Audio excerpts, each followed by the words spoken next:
Halo semua, nama aku Daniel dan di video kali ini aku ingin membahas tentang pengen punya usaha tapi nggak punya modal ya men. Apa yang harus kita lakukan kalau misalnya kita pengen bisnis atau misalnya kita pengen menjalankan sesuatu namun kita nggak punya modal. Nanti aku bakal memberikan beberapa tips dan beberapa pandangan aku terhadap hal ini ya men. Nah pembahasan kali ini untuk menjawab salah satu pertanyaan dari teman kita yaitu dari Kak Todd Rezi, punya usaha udah 1 tahun tapi kurang modal buat ngembangin usaha. Tipsnya gimana ya? Masih lajang dan baru selesai kuliah. Nah, jadi gini ya, men. Kalau misalnya kamu pengen berbisnis, terus kamu nggak punya modal, mungkin kebanyakan orang pasti pengennya mendapatkan investor. Kebanyakan orang pasti inginnya entah itu disuntik dana dari misalnya venture capital, atau misalnya disuntik dana dari private equity, atau misalnya tiba-tiba ada orang yang pengen nyalurin dana, atau angel investor, atau apapun itu. Biasanya pasti orang berpikiran untuk mendapatkan investor kalau misalnya pengen bisnis tapi nggak punya dana. Nah, kenapa orang pengen menggunakan dana investor? Tujuannya biasa mereka ingin menghindari yang namanya resiko ya, men. Karena kalau misalnya kita diinvest, otomatis sebenarnya resikonya nggak langsung di kita karena bukan kita yang punya dana. Tapi dana tersebut adalah dana milik orang lain. Istilahnya kita mengelola dana milik orang lain ya, men, namun ke bisnis kita sendiri. Terus kebanyakan juga orang pengen diinvest karena supaya bisa mendapatkan arahan dari investor yang udah lebih mengerti soal bisnis, bisa dapat mentor, dan sebagainya. Biasanya para investor itu kan mereka juga udah berpengalaman di dunia bisnis ya men, sampai mereka udah bisa punya banyak dana dan bisa berinvestasi. Namun, secara statistik sebenarnya startup yang mendapatkan dana dari investor tuh nggak banyak ya men. Aku udah coba-coba cari, itu angkanya sekitar 5-6% kalau nggak salah. Jadi bisa dibilang dari 20 perusahaan, dari 20 startup yang ada, hanya satu yang bisa mendapatkan pendanaan dari investor. Selain susah dapatnya, itu juga kamu akan melalui proses yang benar-benar panjang, di mana kamu harus mempersiapkan data, terus kamu harus melakukan pitching, kamu mempersiapkan pitching deck, kamu mungkin harus membangun network perlahan demi perlahan, terus juga kamu harus meyakinkan para investornya, dan itu adalah proses yang panjang banget sampai akhirnya kamu bisa mendapatkan dana. Jadi nggak semudah itu juga untuk bisa mendapatkan dana dari investor ya, man. Nah, kalau misalnya seperti itu, apakah artinya kita jangan usaha? Jawabannya adalah enggak ya, men. Jawabannya adalah kita menggunakan satu metode, di mana metode ini adalah metode yang aku suka banget. Metode ini disebut dengan bootstrapping. Ini bisa dibilang kamu mulai dengan semua modal yang kamu miliki terlebih dahulu ya, men. Jadi istilahnya di sini kamu menggunakan dana milik sendiri, dan dengan kamu melakukan bootstrap ini, dengan kamu memulai dengan dana kamu sendiri, otomatis kamu akan tetap memiliki 100% kepemilikan terhadap bisnismu itu. Karena berbeda seperti kalau misalnya kita diinvest, kita misal diinjek dana dari manapun, itu kan artinya kita udah nggak 100% pemilik dari perusahaan tersebut. Sedang kalau misalnya kita menjalankan bisnis menggunakan dana sendiri, otomatis kita akan tetap menjadi pemilik dari bisnis kita 100% ya, men. Kalau misalnya para investor udah masuk, nanti juga para investor pastinya udah memiliki kontrol atas bisnis kamu. Mereka juga punya hak suara, mereka juga punya hak dalam pengambilan keputusan, dan sebagainya. Jadi istilahnya bisnis itu udah bukan bisnis yang kamu pegang 100% lagi ya, men. Udah bukan dalam kontrolmu. Apalagi kalau misalnya nanti terjadi misalnya perbedaan pendapat, atau misalnya perbedaan visi, malah akhirnya nanti bisa repot ya men. Kalau aku pribadi, aku lebih suka dengan metode bootstrap ini, di mana kamu hanya menjalankan bisnis dengan dana yang kamu punya. Bahkan bisa dibilang, bisnisku juga bisa dibilang seperti itu ya men. Semua bisnis yang aku miliki, itu 100% aku miliki, karena aku nggak punya co-founder, aku juga nggak punya investor. Semua bisnis yang aku jalankan menggunakan dana aku sendiri, dan dananya dari mana? Dananya aku kumpulkan perlahan-lahan ya men. Emang pasti prosesnya bakal lebih panjang, tapi ini juga salah satu metode yang digunakan oleh perusahaan-perusahaan besar ya men. Bahkan perusahaan-perusahaan yang sekarang udah gede banget, bahkan ada beberapa dari mereka yang dulunya juga bootstrapping seperti ini, di mana para foundernya hanya mulai dengan apa yang mereka miliki terlebih dahulu. Jadi kamu sebisa mungkin memulai bisnis kamu dengan dana yang kamu miliki terlebih dahulu.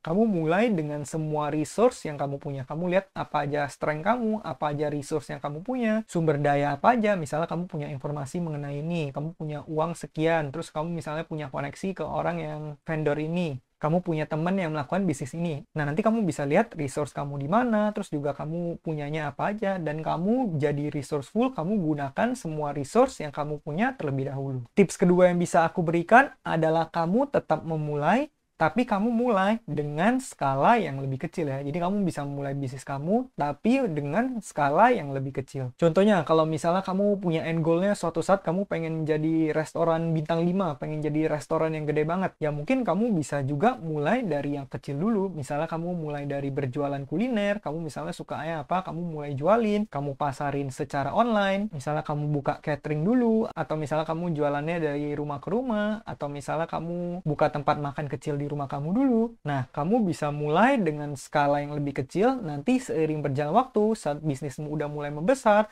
katakan kamu udah mulai ada cash flow, terus udah ada uang masuk, terus bisnisnya udah positif. Nah, nanti uang itu jangan semuanya kamu spending, uangnya kamu gunakan untuk reinvestasikan ke bisnis tersebut supaya bisnisnya bisa bertumbuh dan kedepannya bisa menghasilkan lebih banyak uang. Contohnya tadi, kamu mulai jualan dari rumah. Nah, nanti perlahan-lahan kamu udah punya uang, uangnya kamu pakai mungkin bisa buat sewa, katakan sewa stand kecil dulu, stand kecil di lapangan dekat rumah yang jual makanan. Nah, nanti dari sana perlahan-lahan, kalau misalnya udah ada dana, misalnya makin gede, ya nanti kamu baru mulai ekspansi bisnis ke langkah-langkah berikutnya. Misalnya nanti kamu pengen franchise, atau misalnya suatu saat dananya udah lumayan gede, kamu pengen buka satu restoran sendiri, kamu pengen sewa ruko dan mulai jualan. Nah, itu bebas ya kan? Pastinya kamu mulai dulu dari apa yang kamu bisa dan kamu mulai dengan bisnis yang skala kecil. Nah, misalnya di sini kamu udah punya usaha 1 tahun. Nah, dari 1 tahun itu kan kamu udah lihat apakah usaha kamu kira-kira menjanjikan atau enggak, cash flow-nya gimana, apakah bisa menghasilkan uang, apakah bisa dijalankan secara long term atau enggak. Nah, kalau misalnya dari situ, tapi misalnya kamu masih kurang dana, ya bisa kamu lakukan dengan yang tadi aku sebut, yaitu kamu mulai bisnismu dari skala yang lebih kecil dulu. Kalau misalnya kamu jualan, kamu boleh coba jualan kecil-kecilan dulu. Nanti perlahan-lahan baru kamu mulai tingkatin size-nya, kan? Ini juga berlaku buat bisnis-bisnis lain, nggak cuma bisnis makanan, tapi bisnis lainnya juga rata-rata kamu bisa mulai dengan hal yang kecil terlebih dahulu. Nah, bahkan kamu bisa lihat salah satu contoh di sini, too poor to start a business. Apakah kamu terlalu miskin untuk mulai bisnis? Kamu bisa baca ya, ini adalah satu perusahaan logistik. Kamu mungkin tahu UPS. Salah satu perusahaan logistik terbesar dunia ini hanya dimulai oleh 2 orang remaja dengan sepeda dan juga dengan $100 yang dipinjam dari teman. Maka dari itu, kalau misalnya kamu ngerasa kamu nggak bisa membangun hal yang besar dengan hal yang kecil, menurut aku pribadi itu kurang tepat, karena bisnis apapun semuanya juga bisa dimulai dari kecil. Jadi di sini poinnya adalah kamu mulai bisnis dari yang kecil dulu. Kalau misalnya katakan bisnisnya bukan restoran, gimana? Nah, bisa juga katakan kalau misalnya kamu pengen end goal-nya pengen jadi suatu stasiun TV besar, atau misalnya pengen jadi perusahaan media yang besar. Mungkin kamu bisa mulai dengan berusaha gimana caranya supaya kamu bisa mendapatkan traffic, kamu bikin website dulu kecil-kecilan, nanti pengunjung kamu dari hari ke hari mulai bertambah, orang yang subscribe makin banyak, orang yang pantengin website kamu, atau misalnya blog kamu, atau posan kamu, atau video kamu yang kamu post di internet mulai semakin banyak. Nanti perlahan-lahan kamu mulai dapat keuntungannya kamu pakai lagi buat expanding, sampai akhirnya nanti kamu bisa menjadi perusahaan media yang besar. Jadi itu ya teman, kamu bisa mulai apapun, semuanya dimulai dari kecil dulu aja. Nah, sekarang kalau misalnya ada di antara teman-teman yang nanya, waduh, aku bahkan nggak punya modal untuk buka bisnis kecil sekalipun. Apa yang bisa dilakukan?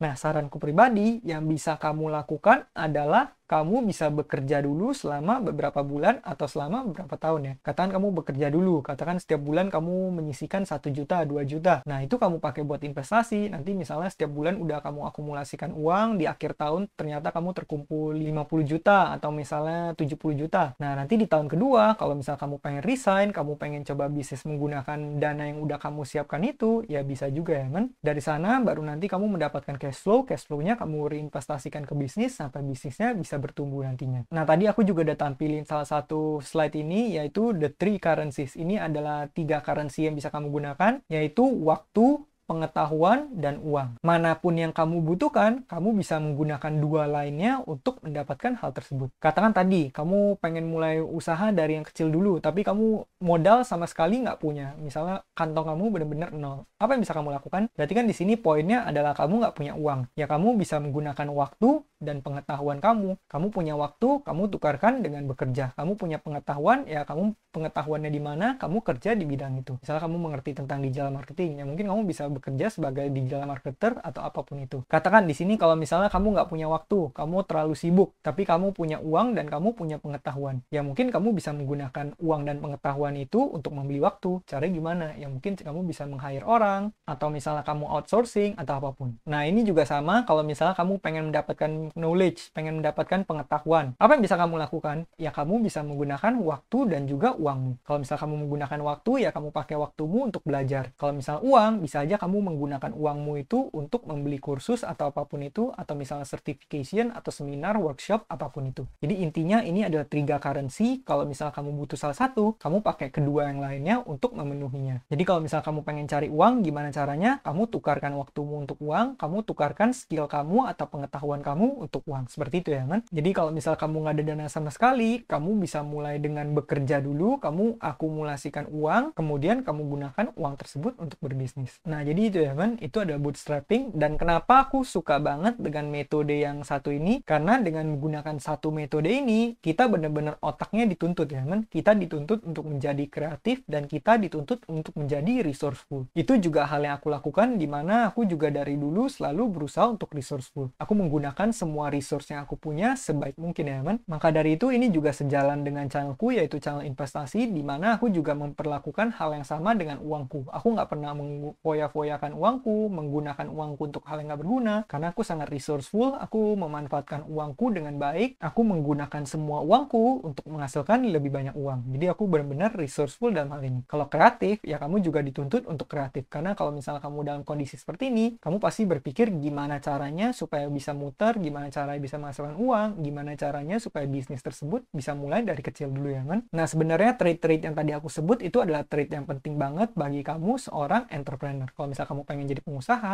kamu harus punya 2 trade itu ya kan, yaitu kreatif dan juga resourceful. Sebenarnya masih banyak lagi trade yang lain. Contohnya kamu harus konsisten, kamu harus disiplin, harus tekun, harus punya grit, harus berani ambil resiko. Sebenarnya masih banyak lagi, tapi kalau misalnya aku bahas, nanti mungkin kepanjangan, mungkin aku bakal bahas di video-video berikutnya channel ini. Jadi bagi kamu yang belum subscribe, kamu boleh subscribe dulu ya. Nah, tapi kalau misal kamu pengen melakukan bootstrap ini juga ada resikonya. Resikonya apa? Resikonya ya mungkin bisnis kamu kalau misalnya gagal, kamu bisa kehilangan semua uangmu. Katakan tadi kamu udah bekerja, mengumpulkan 50 juta, 100 juta. 100 jutamu itu kamu pakai untuk bisnismu sendiri ini, kamu lakukan bootstrap. Nah, kalau bisnismu gagal, apa yang terjadi? Yang terjadi adalah kamu yang menanggung resiko, kamu yang kehilangan uang. Berbeda dengan tadi kalau misalnya kita diinjek oleh investor, otomatis yang paham akan resikonya itu juga investor, yang kehilangan dana juga investor. Kalau kamu mungkin lebih ke arah kehilangan reputasi, kehilangan waktu, kehilangan energi aja ya kan? Maka dari itu, dalam bisnis itu, kamu benar-benar harus pandai juga dalam mengelola cash flow-nya ya kan. Kamu harus pandai mengelola keuangan dalam bisnis. Yang namanya seorang pengusaha itu pasti harus jago juga dalam mengatur keuangan. Gimana cara bisa memperbaiki keuangan dalam bisnis? Contohnya kamu bisa perbaiki cash flow kamu. Kamu harus pahami cash flow dari perusahaan kamu. Kemudian kamu juga bisa tingkatin likuiditas. Kamu siapin stok cash yang banyak. Dengan kamu memiliki banyak cadangan cash di bisnis kamu, dengan kamu ngestok cash yang banyak, itu kamu bakal jauh lebih aman. Karena kenapa? Karena yang namanya bisnis itu benar-benar penuh dengan ketidakpastian ya kan. Berbeda dengan kalau misalnya kita karyawan, kita bekerja, kan kita udah tahu nih kita bakal dapat berapa setiap bulan. Mungkin kita bisa proyeksikan dalam 1 tahun uangnya bakal jadi berapa, dalam 2 tahun uangnya jadi berapa, 5 tahun lagi networkku bakal segini. Kita bisa kira-kira proyeksikan kenaikan per tahunnya, juga kita bisa perkirain. Nah kalau bisnis itu benar-benar nggak bisa bilang ya kan. Bisa aja kamu jualan omsetnya bulan ini tinggi banget, tiba-tiba bulan depan ngedrop, bulan depannya lagi bisa naik lagi, bulan depannya lagi tiba-tiba drop sampai sama sekali nggak ada. Nah untuk menghadapi kondisi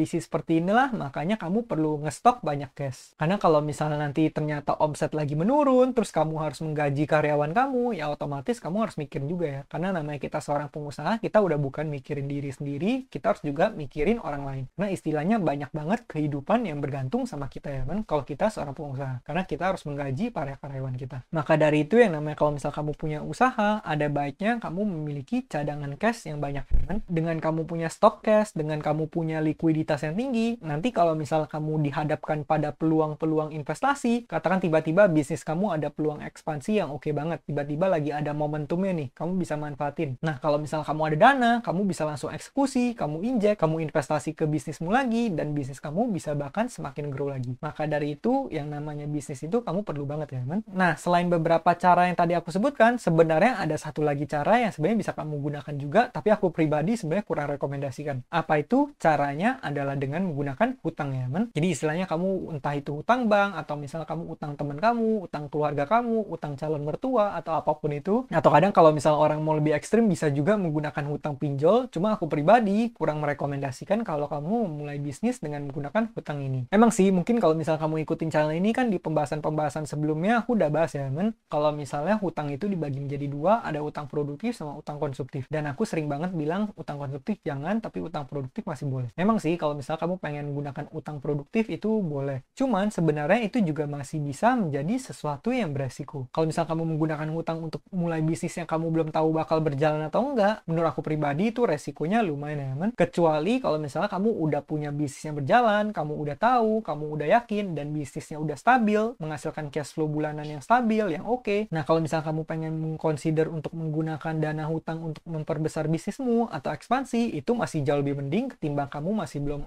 tahu apa-apa, kamu masih baru mulai, tapi kamu menggunakan hutang. Karena yang namanya hutang itu pada akhirnya kita harus bayar ya, kan? Apalagi kalau misalnya kamu menggunakan hutang pinjol, seperti yang kamu ketahui, channel ini kan udah banyak bahas tentang investasi di pinjaman konsumtif. Kamu tahu bunga yang dikenakan ke peminjam itu bisa sampai 0,4%, atau kalau misalnya per bulan itu 12%. Jadi kalau misalnya kamu udah menggunakan dana hutang ini, ternyata kamu bisnisnya gagal, jadi kamu udah jatuh tertimpa tangga. Kamu bisa juga kelilit utang dan akhirnya nanti utangnya berbunga dan utangnya semakin berat lagi ya, man. Maka dari itu kalau misalnya aku pribadi, pasti aku lebih milih memulai dengan yang metode yang tadi, yaitu bootstrapping, atau kamu mulai dengan semua resource yang kamu punya. Kalau kamu nggak punya uang, kamu bisa mulai dengan bisnis yang lebih kecil dulu, atau misalnya kamu mulai dengan bekerja dulu ya, man. Nah, mungkin itu aja jawaban yang bisa aku berikan buat Kak Torezi. Tapi aku juga mau disclaimer, aku juga bukanlah seorang yang udah sukses banget. Aku masih seorang biasa, seorang karyawan biasa yang kebetulan memiliki side hustle dan aku suka berinvestasi. Jadi apapun input yang aku berikan, kamu jadikan itu sebagai bahan pertimbangan aja. Kamu juga harus melakukan riset yang mendalam terlebih dahulu dan juga mengambil keputusan dengan bijak. Dan kalau misalnya ada teman-teman semua yang bisa memberikan rekomendasi, memberikan saran, kamu juga boleh tulis kolom komentar supaya bisa membantu teman kita ya, kan? Nah, mungkin sekian aja videoku pada kali ini. Semoga video ini bermanfaat. Akhir kata, jangan lupa untuk selalu